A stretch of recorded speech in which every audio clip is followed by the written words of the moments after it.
Assalamualaikum warahmatullahi wabarakatuh. Halo, perkenalkan, saya Salsabila, NIM 2566019,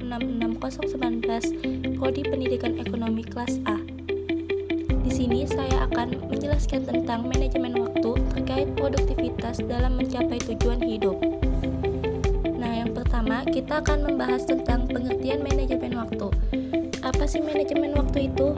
Manajemen waktu adalah proses perencanaan dan pengendalian secara sadar terhadap waktu yang dihabiskan untuk kegiatan tertentu, terutama untuk meningkatkan efektivitas, efisiensi, dan produktivitas.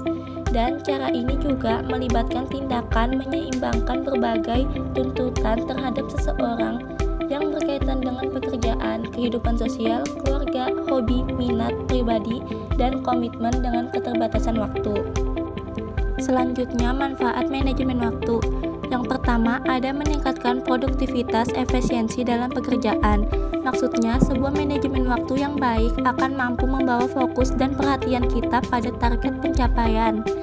Yang kedua, meningkatkan kepuasan pekerjaan dan peningkatan peluang. Maksudnya, pekerjaan yang selesai tepat waktu dan sesuai tentu akan menambah rasa puas secara pribadi dan memberi kita lebih banyak kelebihan waktu serta peluang untuk mengeksplorasi peluang-peluang lain yang ada. Yang ketiga, mengurangi kadar stres dan tekanan. Maksudnya, dengan tercapainya target pekerjaan dan ketepatan waktu dapat mengurangi beban kerja, stres juga tekanan. Dan yang terakhir, mencapai target dan tujuan. Maksudnya, target yang diinginkan akan lebih cepat terrealisasi dan sasaran yang hendak dituju menjadi jelas serta terselesaikan dalam waktu yang lebih singkat. Selanjutnya, keterampilan manajemen waktu yang paling penting.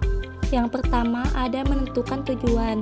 Maksudnya, menetapkan tujuan adalah langkah pertama untuk menjadi manajer waktu yang baik. Penetapan tujuan memungkinkan kita untuk memahami tujuan akhir kita dengan jelas dan apa yang harus kita prioritaskan untuk mencapainya.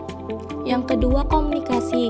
Maksudnya, mengembangkan keterampilan komunikasi yang kuat dapat memungkinkan kita untuk membuat rencana dan tujuan kita jelas bagi orang-orang yang bekerja dengan kita. Ini juga memungkinkan kita untuk mendelegasikan kebutuhan yang memungkinkan kita lebih fokus menyelesaikan tugas yang paling penting dan relevan yang selaras dengan sasaran kita. Nah, yang terakhir, cara meningkatkan kemampuan manajemen waktu. Yang pertama, tetapkan tujuan jangka pendek dan jangka panjang. Maksudnya, mempraktikkan penetapan tujuan secara teratur dapat membantu kita memahami dengan jelas apa yang perlu kita capai untuk mencapai hasil tertentu. Yang kedua, atur penggunaan jadwal di agenda kalender. Maksudnya, kita dapat mempertimbangkan ada yang memblokir kurun waktu tertentu di kalender kita secara teratur sehingga kita dijamin dapat memiliki waktu dalam jadwal kita tanpa gangguan atau pertemuan. Dan yang terakhir, menempatkan pekerjaan utama lebih dulu. Maksudnya, prioritas adalah sebuah keterampilan yang sulit tetapi akan menjadi lebih mudah dengan latihan yang konsisten.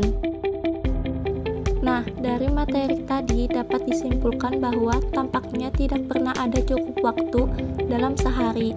Tetapi karena setiap individu semua mendapatkan 24 jam yang sama, mengapa beberapa orang mencapai lebih banyak waktu dan berhasil mengerjakan pekerjaan mereka dengan tepat waktu daripada yang lain? Jawabannya adalah terletak pada kemampuan manajemen waktu yang baik.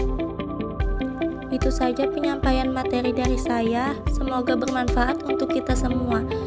Sekian dan terima kasih. Wassalamualaikum warahmatullahi wabarakatuh.